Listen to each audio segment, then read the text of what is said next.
All right. Cool. Hey guys, how's everybody doing? Hopefully everybody's having a good night. As always, I want to start off this video by wishing everybody out there safety and hopefully everybody's doing fine. The ones that have to go to work because we're essential. Hopefully you guys are playing it safe. Hopefully you guys are washing your hands and hopefully everything's going good. Being smart about it, and the ones that out there, the actual workforces like truck drivers and hospitals, we're wishing you guys all the best as always. And then the ones that are quarantined at home right now, that are stuck at home because of the rules that are being applied right now, like the stay at home bill that just passed. Hopefully you guys are keeping sane, keeping your minds busy, doing good, and just being good and doing some self-care during this time. And as always, as long as we all do our part, this will go faster and this will all be over before we know it. So, with that being said, my name is Juan Rodriguez. I usually go by Junior. This video will be coming to you from YouTube Live and also on a Facebook sports page that we created. And, that's live over there. So, if any questions during the video, you guys are more than welcome to shoot a comment anytime, and we'll get this party going. So today, as you can tell by the gear I'm wearing, today we're going to be talking about my team. The still kind of weird to say, but the new Las Vegas Raiders. Yeah, I'm still trying to process all that. How that sounds. I don't know. For years I've called them the Oakland Raiders. Now they're the Las Vegas Raiders. I'm still kind of, what to say, how to say it, but this is tonight's their night, the Las Vegas Raiders, and this was originally this is where the draft was supposed to happen. It was supposed to happen in Vegas. Unfortunately, with this whole thing going on, we were all looking forward to it. Me, because of a fan, but not just because of that, but because I love the draft. I love the process of the draft. Me, family, a couple of my buddies, we were all looking forward to Vegas, but life happens, and when this is all over and they decide to go back to Vegas, you can bet on it. I'll be there. I'll be there. We were hoping it would be this year. It's just not going to happen, and it sucks, but it is what it is. And hopefully next time they have it, everything works out. We'll be there. So today, Las Vegas, the Raiders, they're on the clock today. So to understand how the Raiders got here in this situation, you have to really go back to last season. So last season was kind of weird. After 10 years out of coaching, him being on the Monday Night Football booth, the Raiders hired John Gruden. They brought Chucky back. It was a weird move to begin with, only due to the fact that they extended Jack Del Rio the season before, and then they just cut him after 1 year after his new extension, and they brought Chucky back, and it was all quick. It was a good, honeymoon, like welcome back, and then the business side came and it turned into a riot. And what I mean by that is one of the very first moves he did was traded Khalil Mack to the Chicago Bears for a first rounder, for their 2 first rounders, which is coming up, which they had last year and this year, which is the 19th pick. So I'll be doing another video on the Raiders, about a week, because they're 19. So next Monday will be another Raider video. So they traded Mack, and halfway through the season, they traded Cooper. And the season, John Gruden's first year back as an NFL coach was a disaster, to say the least. 4-12. It wasn't looking good. Everything was just not falling into the right place. We were just, going through the motions of the season. They ended 4-12. They fired Reggie McKenzie, and that was the last game. After the game was over, they fired Reggie McKenzie, and that was the end of the Reggie McKenzie era. So speculation started heading into the next season that, John Gruden got the big contract. He's going to do what Bill O'Brien does in Houston, which is be the head coach and the general manager.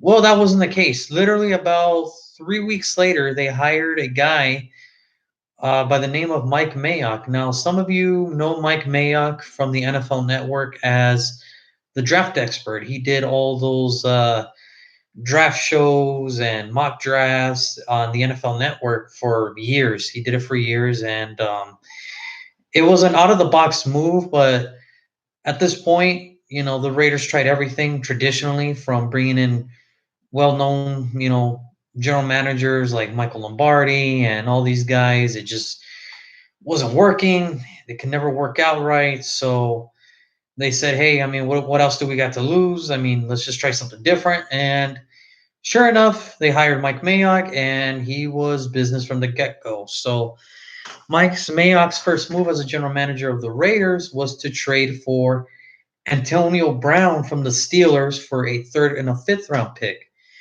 Um, to say the least, it did not work out, to say the least. There was friction, there was conflict, there was a little bit of everything that you can only imagine. Antonio Brown coming to the Raiders, it felt good because we finally have a number one wide receiver, something we haven't really had in a really long time. And we brought in AB. They brought in AB thinking that he was going to change the fortune, and everything was looking promising. And then he, how can I put it? He got cold feet. Like literally, he got cold feet. He ice burned his feet during a therapy. A sinocrogic therapy. I don't know how you say it. Basically, it's a therapy. You freeze yourself a little bit, and you're supposed to feel better afterwards. And he burned his feet. So that was the beginning of basically what would be known as the end. So that was that. Then the NFL put a rule about helmet changes. He didn't like the rule. He wanted to keep playing with his old helmet, and he threatened to sit out.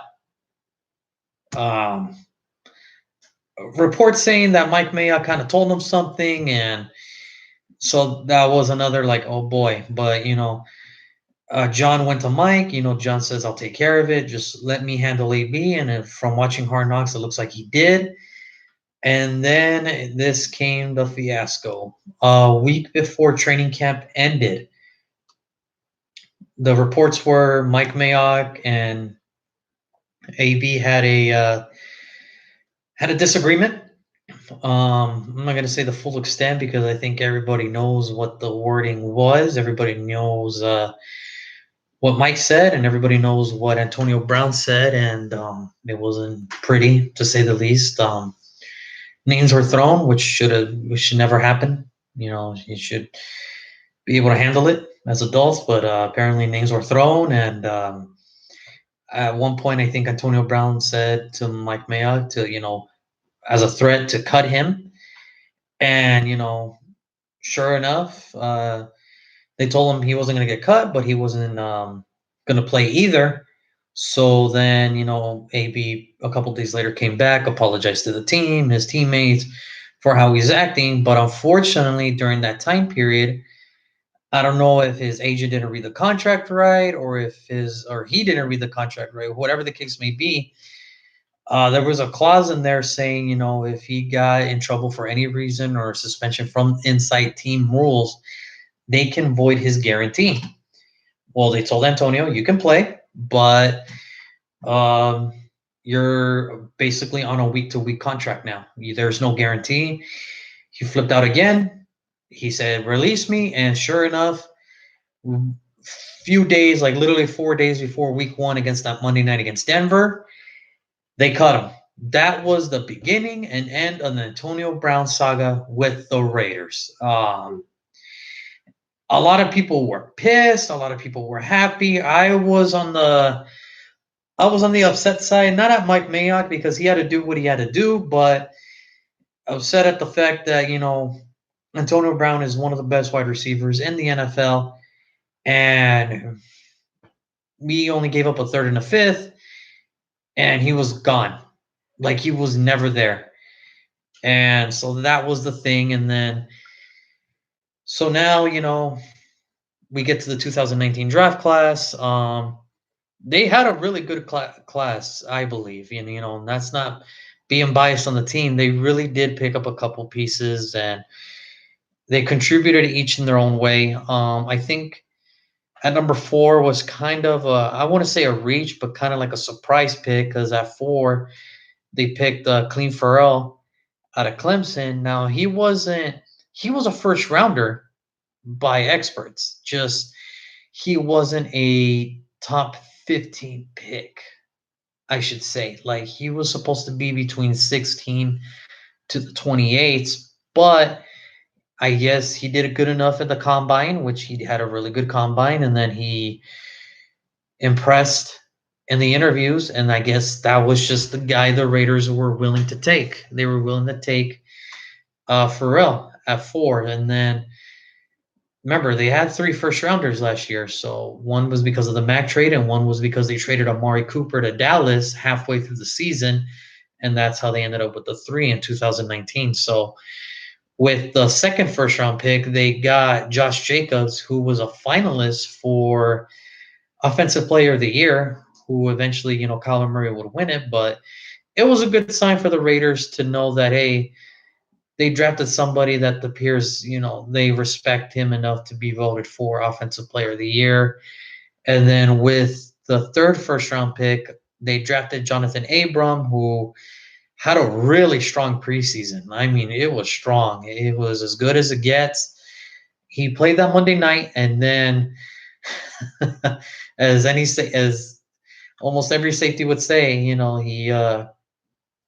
he did one hit, and that was it. It was a hard hit to stop a third down and third and short. He did the hit, and he tore his rotator cuff, and that was the end of Jonathan Abrams' year. But the promising was that he looked good in preseason, even for a rookie. He looked promising. So now it's hopefully, football season comes back, which we all hope it does.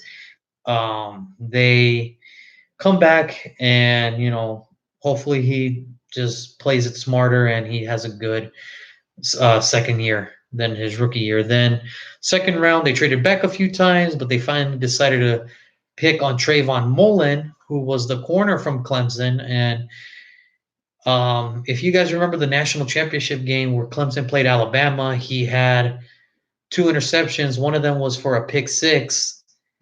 And I think what it was is he was sold. I think the Raiders were sold. I think Mike Mayock was just sold on everything that Mullen had to bring. I mean, you look at him, he's the prototypical NFL quarterback of today. He's got the height in 6'2", 215 pounds. He's got the arm length, the speed, the recovery speed. He didn't start right away. He was actually a special teamer, slot, anytime you can get on the field, but then they traded Garyon Conley, and then Worley got hurt, so they had to put in Mullen, and to say the least, he took the reins and he never looked back. That's pretty much the number 1 corner, and I think we have a question? Okay. Yeah. Okay, what's the question over there? From Camille/Jonathan. Oh, Camille and Jonathan. Oh, boy. Here we go. He just said, the best draft class the Raiders have ever had. Agree? In my lifetime? In my lifetime, yeah. This is the best draft class I've ever seen. I've seen other draft class. I think the closest to this was 2014 when they took Mac, they took Carr, and then they took Gabe Jackson, Justin Ellis, the corner from Utah, and I think 2014 was good. It just didn't have the same impact as this class. This class again was just all over the place, and like I was saying, Mullen was just another good pick. And then they didn't have a third rounder. They traded that away for Antonio Brown, which was it sucks, but who knew, right? So they waited until the 4th round and they drafted a kid out of Eastern Michigan, Max Crosby. Now, you could have told me last draft class, who's Max Crosby? I had no idea who the heck this kid was. I had no freaking clue. as much film as all of us watch on college football, and as much as everything happened, I had no idea who Max Crosby was, and the end result was he was a finalist for Defensive Player of the Year. He shook it. He made everybody's head turn like, who the hell is this kid? This kid just did wonders. He did wonders, and there was nothing more to say other than, holy cow, this kid is something. And hopefully he keeps it up and he keeps having success like this, because if, I mean, the trajectory is up for him. He's still young. And the crazy thing about Max is, he wasn't even supposed to go to the combine until a late injury, and then he got invited and he did enough, and he got a fourth rounder and picked him up in the fourth. And sure enough, he went up to be a finalist for Defensive Player of the Year. Then another fourth round pick, Isaiah Johnson. Now, unfortunately, he suffered injuries throughout his rookie year, and when he did play, it was just special teams. But you can just see the athleticism on him. I do expect him to compete for the slot. We'll see what happens, but at this point, I mean, Isaiah is just, he had a good couple up and downs, and we'll see what happens. But I mean, they loved him, and it's all good from here. I mean, we'll see where it goes from here. And then they had two fifth rounders, and they went offense on both of these. The first one was Foster Moreau, which I thought was okay. I mean, yeah, if we're going to run the ball, we need another blocking tight end. Well, he proved to be more than that. He actually proved to be a good red zone threat. I think he ended up finishing with 5 touchdown catches, and they were all in the red zone because of just how big he is. And the thing what impresses me more, he doesn't have that down the field speed, but what he does have is that separation, close route speed. And what I mean by that is, anything that he catches in between 5 to 7 yards, he'll easily get another 3 to 4 to 5, because he just has that separation away from linebackers to safeties, because he's just, as he uses his body leverage very well. And at one point, he was leading all rookie tight ends in receiving, but then he got hurt. And then Noah Fant took over, which was no surprise. There was a reason he was a first rounder. And, he ended up, I think, finishing, second among rookie tight ends in receptions, yards, and touchdowns, which is really good value for a fifth rounder. And then the last fifth rounder was Hunter Renfro, which my brother loves to call him third and Renfro, because it seemed for every third down, he would get looked his way, and it seemed like he would always make a good catch to keep the drive alive. And he's one of those guys where you look at, if you saw Hard Knocks, where there was a scene where he said, we're going to draft bigger, faster, stronger guys. And then they show a picture of Renfro in the combine where he's getting measured, and he just looks like a dad sitting on the couch like us drinking a beer watching the game. He just looks like that. But overall, I mean, it was impressive to see him watch him play. And he's a slot receiver, and he's going to probably be good. He's probably going to be one of the better slot wide receivers in the coming future. And it just all depends on how he takes it. And I like him. I mean, yeah, he killed Miami every year, but I mean, what's not to love about him? He always made the good catch. And if anybody can tell you how good he really is, it's Deshaun Watson of the Texans, who he threw a championship touchdown pass to beat Alabama in his lone championship, which was again another good game. And do we have another question? Or? Camille, again, his new nickname is Slot Machine. Slot Machine? No, I like third and Renfro better. No. Hunter the Slot Machine, Renfro? No, third and Renfro's probably my way to go. I like third and Renfro a little better. So then, so the season started. They ended up finishing 7-9. There were some good moments, there were some really bad moments, and then there were some moments that made you say, "What the hell?" So coming in, they finished the decade with the second worst winning percentage of the NFL. So now it's a new decade. It's a new era. And the way they started this new era with under Mike Mayock in his second year as general manager, hearing from the combine, they said, hey, we're going to improve in every aspect of the area. Every aspect is where we're going to improve. And he was not joking. Just to give you an idea, um, offensive efficiency, the Raiders were ranked sixth. It's just points, they were ranked 19th. So they can move the ball, they just can't score, and that's where they need to get better. And defensive efficiency, dead last. Overall, they were ranked 28th, but as far as efficiency and numbers, they were the worst defense in NFL.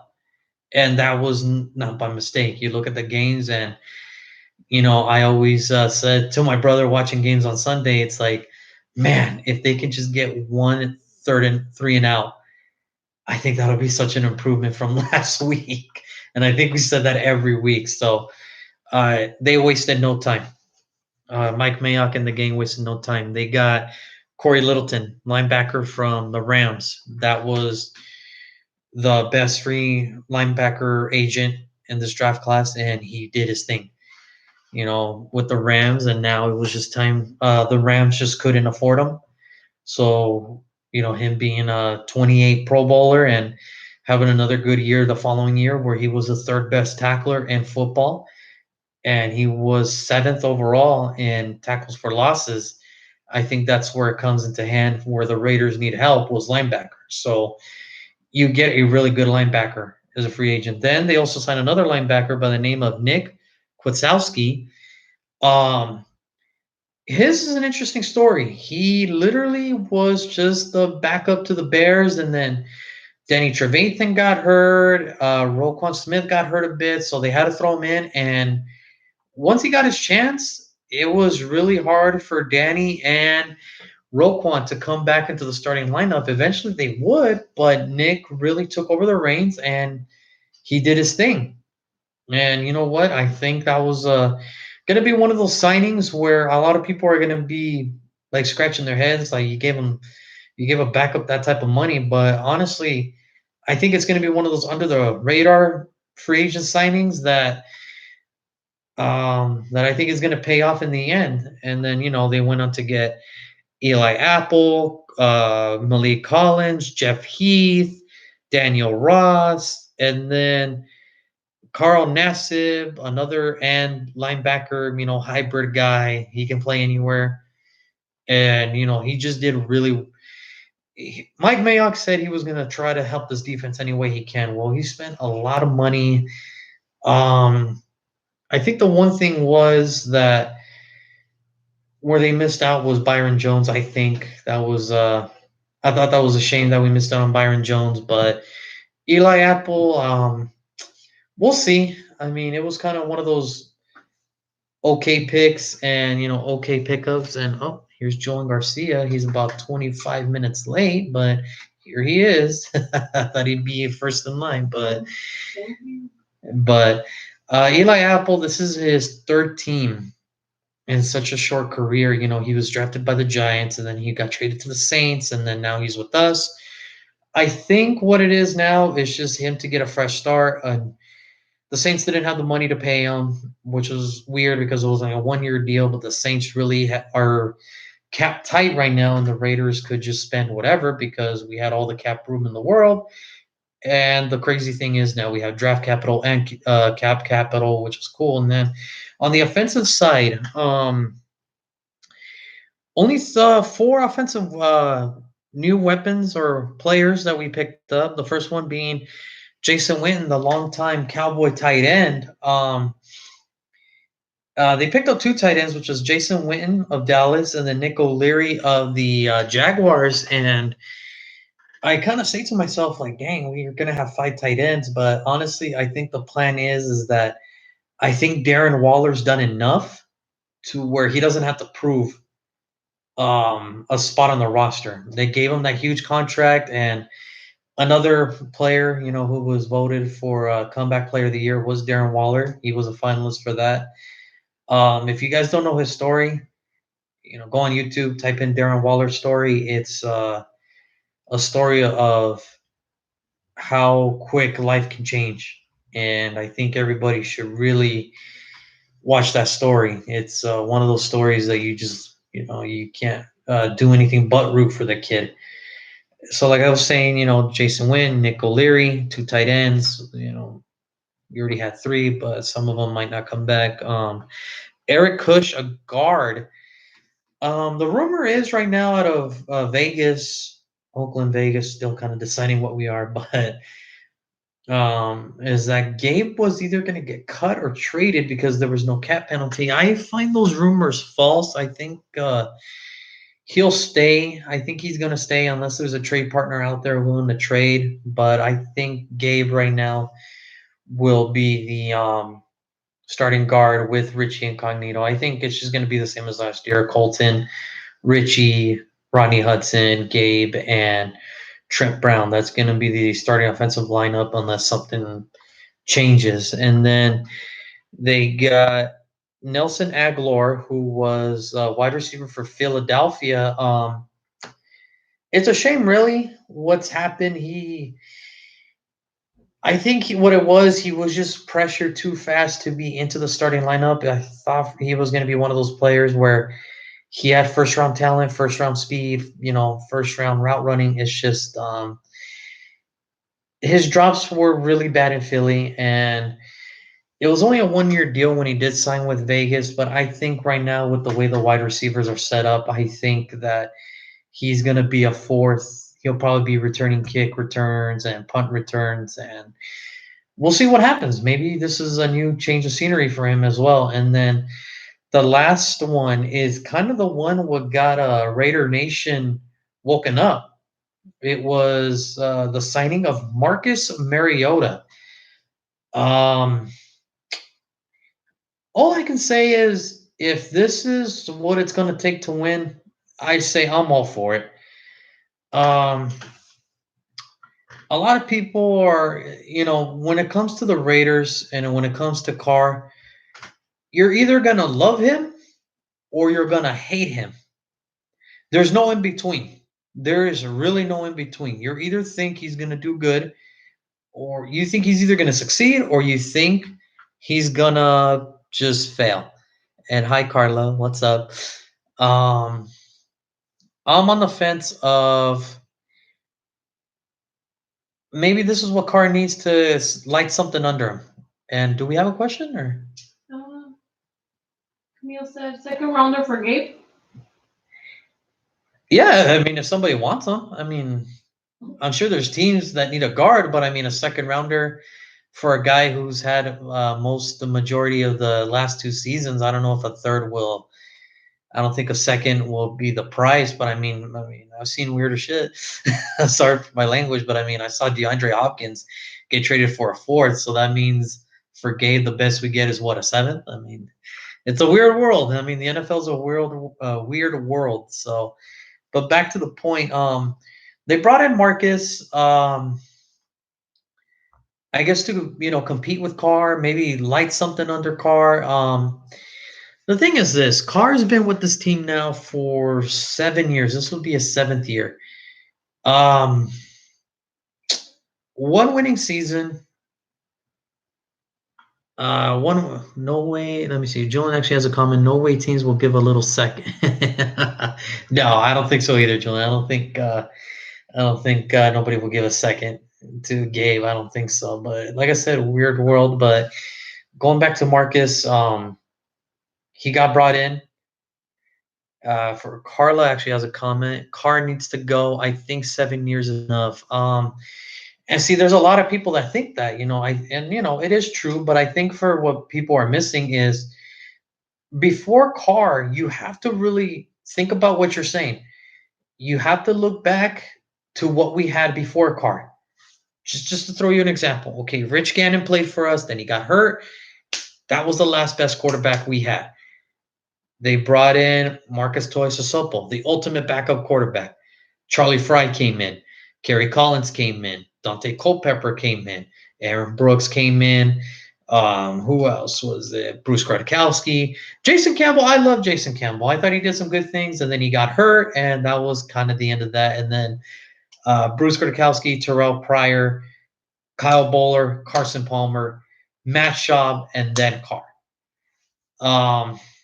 There's a reason why we went through so many quarterbacks because we didn't have a guy. It was as simple as that. Question or? Huh? It's just a comment. James Blackstone says he hasn't done shit in 6 years. Done with his ass finally, bro. And you know what? Like, I hate to bring this up because I don't like. I agree. I hate to bring this up, and because it's one of those weird things where people, like my brother James, when he was young and he looked promising, and we all thought he looked promising, and then I know I beat the dead horse. It's like the second he signed that contract and, everybody was excited, I was kind of on the fence of, well, what did he really do? And, they were trying to, bash at me like, well, he was an MVP candidate. I'm like, okay, yeah, but when you really look back on it, he wasn't the best quarterback. I mean, most valuable MVP means most valuable player on the team. And he was at that point. In 2016, it's like he was MVP of the team, but it's just it is what it is, dude. I mean, look, I can't fault the man that someone broke his leg. I can't fault the man that someone messed up his back. But what I can't fault him in is this.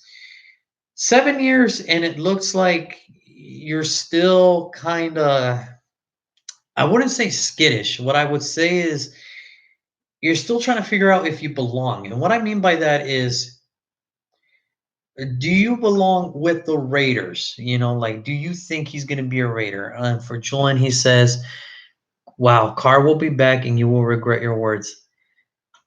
And Carla responds, haha, I gave him a chance for the last 2 years. I think it's time, bro. Okay. I think Carr as a human being is good. I think this is Carr's last chance because, I mean, what more can we do? And every year it was something with the people that love Carr. And, it's like I try not to argue about it because there's 52 other players on the team but Derek Carr. But the thing is, Carr is the main focus. And this is what I tell people. They complained that he didn't have an offensive line. Well, he has an offensive line and he still does that. He still does some questionable plays that make you say, well, what the hell? I always hear he's never had a running game. Okay, well now he's got a running back in Josh Jacobs, Jalen Richard, and they just they signed Rod Smith just a couple days ago. So he's got a stable running back crew now. Tight end, ultimate weapon. He's finally got a tight end. He's never had one of those other than Jared Cook, and that was about it. Then now they're saying, it's wide receivers. Okay, I get that. Tyrell Williams, Hunter Renfrow, Zay Jones. Probably not the best trio of wide receivers out there. But still, you have to do, how can I put this? You have to do what you're given. If you're gonna be the highest paid guy on the team, you have to do everything possible to make something happen. And that's where I have to say that, one of the issues with Carr that I've always had was mobility. Whenever he does run, it's either going to be a really great play or a really terrible play. For example, the 2016 season where Carr runs, he jumps, for that first down over a player, good run. Fast forward to this year, we played Green Bay at Lambeau. The defense was doing no favors, but the offense was trying to stay in the game. Carr runs. He extends the ball. He fumbles it into the end zone. That's the scary thing. People want Carr to run. but do you really want him to run if you know that it's a guarantee first down? Because now I'm to the point where if he runs, I'm scared that he might lose the ball. At this point of his career, that's where I'm at. And I can't have that. Like as your franchise quarterback, you can't have that. So that's one. And then um and that's the thing. It's I don't know what else Carr can do. Like this is literally it. If we go into Vegas, we have another bad year.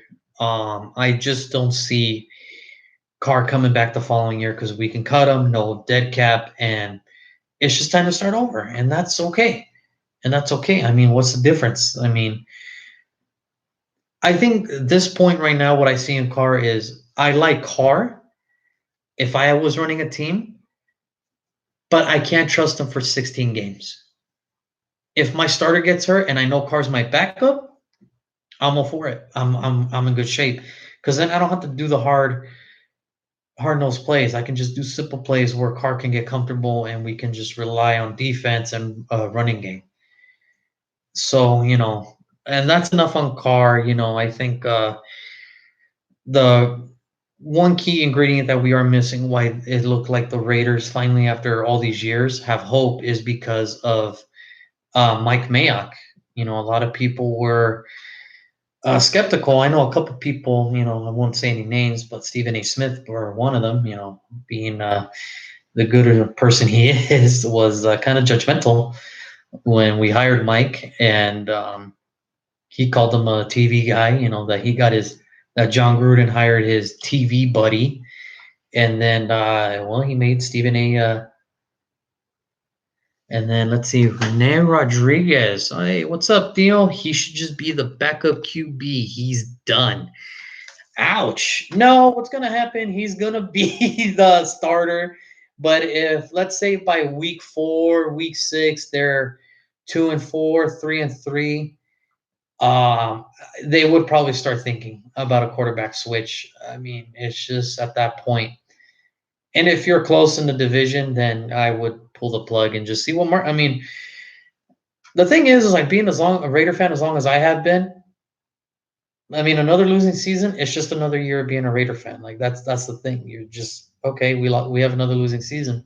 Oh well, but we'll see what happens. I think Carr will start, but like I said, by week 6, if they're like 2-4, 1-5, 3-3, they should start. Especially if they're 1-5, they should just just pull the plug. It's over and just put Marcus up there. And the worst that can happen is Marcus fails and we have another high draft pick next year. Oh well, it happens. But as far as everything goes, Mike Mayock was probably the best pickup last offseason because he finally gives hope. And if he has another killer draft class and if his free agents work out, there should be no excuse why the Raiders can't make it to the playoffs. They were close. They just had a bad luck of bad runs, and that was just it. And that was the end of the season. And the one thing I do want to say about this video, to everybody that's out there back in the, back in the town, back at the Coliseum, back in Oakland, I want to thank you guys, from Raider Los to Raider Rob, to everybody out there, going as a fan, it turned out to be a family. And, those days in the Coliseum, were a lot of fun. And, I'm going to cherish those memories forever. And, I hope that you guys come down to Vegas. I know it's going to be hard, but, calling in Las Vegas, but, those memories in Oakland were amazing. And, anybody that, anybody that calls himself a Raider fan or just a football fan and never went to go see their team play in Oakland, no, Carla, I'm not gonna cry. But okay. Oh, you want me to come this way? Okay, sorry about that. Okay, yeah. So, like I said, anything. You can't see me now. There, right there's fine. So, any of oh yeah, epic days in the Oh man, it was cool. So many memories there from watching Charles Woodson's last game to the Raiders clinching their first playoffs in 2016 when they beat the Colts, and then that was also the same game that Derek Carr broke his leg, which is like, and then just this past season, taking a couple people to their first Raider games. Like I said, if you're a football fan or if you're a Raider fan and you never went to Oakland, man, you missed out. So many memories and so many good times. But now it's on to Vegas. It's on to the new stadium. I'm not sure how I feel about calling the new stadium the Death Star, but I guess that's the nickname we're going with. I mean, I'm not a big fan of that, but it's all good. So, with everything being said, Mike Mayock's one thing was he wanted to improve everywhere. He wanted to improve everywhere, and it didn't matter. And I think with everything being said tonight, it is now time to select, or who I predict the Raiders would take in with the 12th pick in the 2020 NFL Draft. And there it is, the best sound in the world, man. So, with the 12th pick in the 2020 NFL Draft, the the Las Vegas Raiders, I'm still trying to get used to that. Las Vegas Raiders select CD Lamb, wide receiver, Oklahoma. This is the part of the draft where we're gonna see a run of receivers start to go. Um, there's nothing. Sorry, bro. Jerry Jeudy was picked up yesterday by the Jets. You would have known if you tuned into yesterday's video. But today, see, it's all about CD Lamb. CD Lamb he is regarded as the second best, and some people call him the best wide receiver in the NFL draft. Which was crazy because his 3 years that he was there, because he's coming out as a junior, he foregoed his senior year, so he's coming out as a junior. His freshman year, his quarterback was Baker Mayfield. Crazy, right? It would turned out to be the number one pick, and he had 46 receptions, 807 yards, and 7 touchdowns, which was all rookie records for Oklahoma for freshmen. So I mean that was just a sign of good things to come. His sophomore year, Kyler Murray was his quarterback. Another first round pick. Um, 65 receptions, 1,158 yards, and 11 touchdowns. That was still good.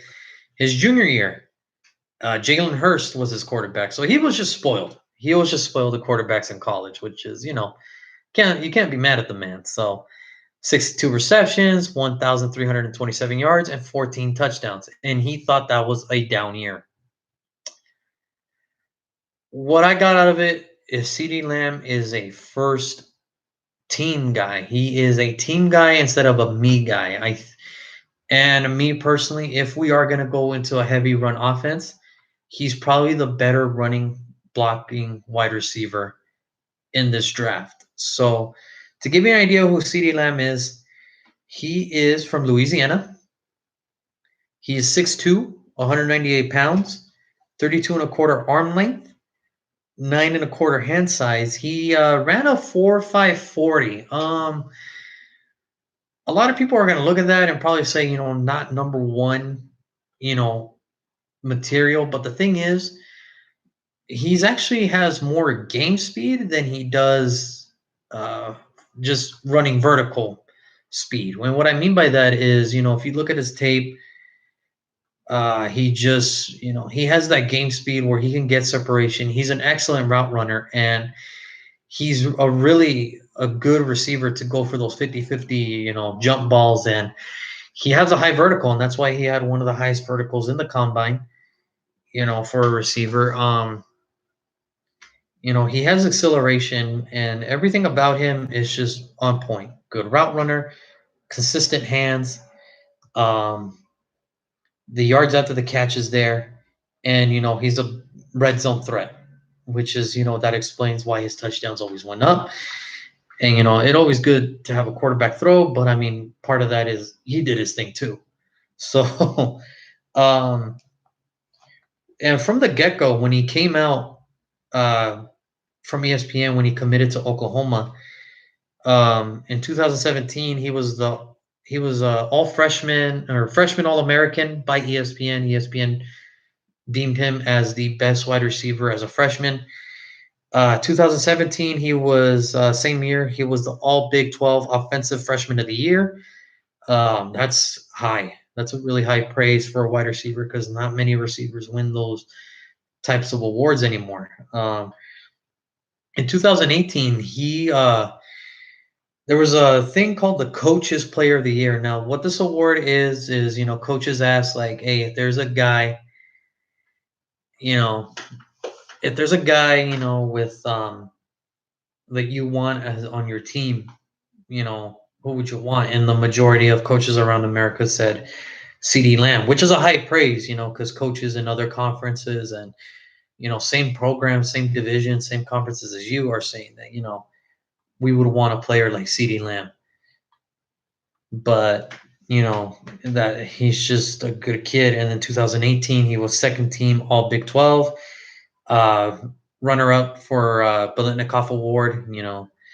Somebody else won it. And then 2019, he was first team All Big 12, runner up again for Biletnikoff Award. And I think he fits for the Raiders because he already has a Biletnikoff jersey in his closet. So I just said, just change it to number 12 and go with CD Lamb. But I got a question for my brother. Question: who does Lamb's game remind you of? Well, he kind of reminds me of a combination of two players, and it's very unfair because there's only one of this guy and there's only one of this guy. I think the first guy that comes to my mind, and this is kind of a unfair, but I mean they usually use this all the time. But the way I see CeeDee Lamb is the same way I see Michael Thomas. A lot of people didn't really believe that he was gonna be a good wide receiver, and I think he's one of those guys where you can trust him in any position and um any position in the field, and he's going to make the catch for you. I like CD. I think I like Jerry a little better, but he's gone. He's with the Jets now on my mock draft videos. But I mean, to get CD at 12, that's a great pickup at that point. Just get him at 12, and now you have a solid wide receiver group. I think the Raiders are going to do another wide receiver early, maybe with one of their third round picks. But if you're going to start with the wide receiver, you might as well go with CD. So his route running, he kind of reminds me of an old Raider, Timmy Brown. He doesn't look like the fastest dude, but his intelligence is so smart that he knows how to get separation away from corners and that he can catch any, like almost bear to anything. The last drill that he did was the deep ball drill where, the quarterback throws and the wide receiver has to catch it. Well, the quarterback kind of underthrew him. He had to turn around, catch, and he still had made this miraculous catch at the combine. He had both feet in, and that's what I'm saying. I think those, where he has the advantage over Judy is that 50-50, pickups, where it's like just chuck it up there and he's going to come down with it, so. And also in 2019, he was a consensus All-American. So he was one of the best. His resume speaks for himself. And every quarterback he's had from Baker to Jalen, they've all said the same thing. It was never about him. He never cared about stats. He was never a stats guy. He put in the work to get those stats. And I think that's what the Raiders need. They finally need a number one. We haven't had that since Tim Brown. And that's just, we've had good receivers, but we haven't had one since Timmy Brown was with us. So I think CD at 12 is a perfect choice for them. So I would be celebrating if we got CD at 12, and that's just to make the wide receiver room a little bit better and a little bit more competitive. And I have no problem with this kid. I mean, there's really no red flags. I mean, everything checks out. He's good on the field, and he has a good view off the field. And he's not really seen as a partier or anything. He's just, it's a football, and I think that's what they need. They need to get more character guys like Mayock says, and I think Mayock's going to do a good job. So that's what I think. CD at 12. So that's going to wrap it up with this video. And next Monday, the Raiders are on the clock again at 19. I think what's going to happen, though, is I'm going to talk more about the Bears a little bit because it was their pick.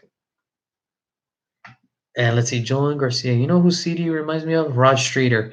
I mean, don't get me wrong. Rod Streeter was good, but I mean, I think the thing is, I think Rod Streeter wishes that he had this hype coming out of college than, CD did, because at least CD's actually, got the hands, and he's got the resume to prove that he does belong in the NFL. But tomorrow, it's all about the 49ers. So tomorrow, originally this pick belonged to the Colts, but they made a trade, and now it's the 49ers pick.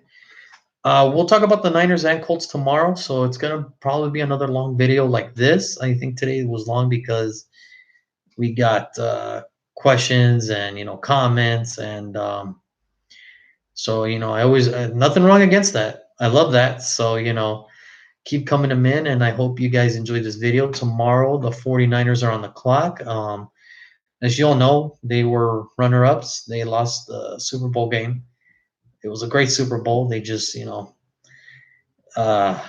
last 10 minutes, they just couldn't hold the Chiefs, man. They couldn't hold the Chiefs, and they couldn't hold apparently Carla's new boyfriend, Patrick Mahomes. They couldn't hold him down. So it was just one of those things. I mean, what are you gonna do? It happens, But yeah, tomorrow's all about the Niners. We'll split time between the Niners and the Colts. That way, we can all understand how we got here. And then other than that, that's it for this video. Any other comments? Anything like people said? Anything? We all good?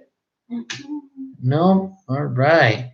So I want to thank you guys again for, tuning in, for supporting this page. Tomorrow, hope to see you guys tomorrow again. Like I said, any questions, feel free, man. I'm always up for questions. I'm always up for discussion and debating, and, I'm up for it. So until tomorrow, guys, have a wonderful night. Stay safe out there, and, see you guys tomorrow.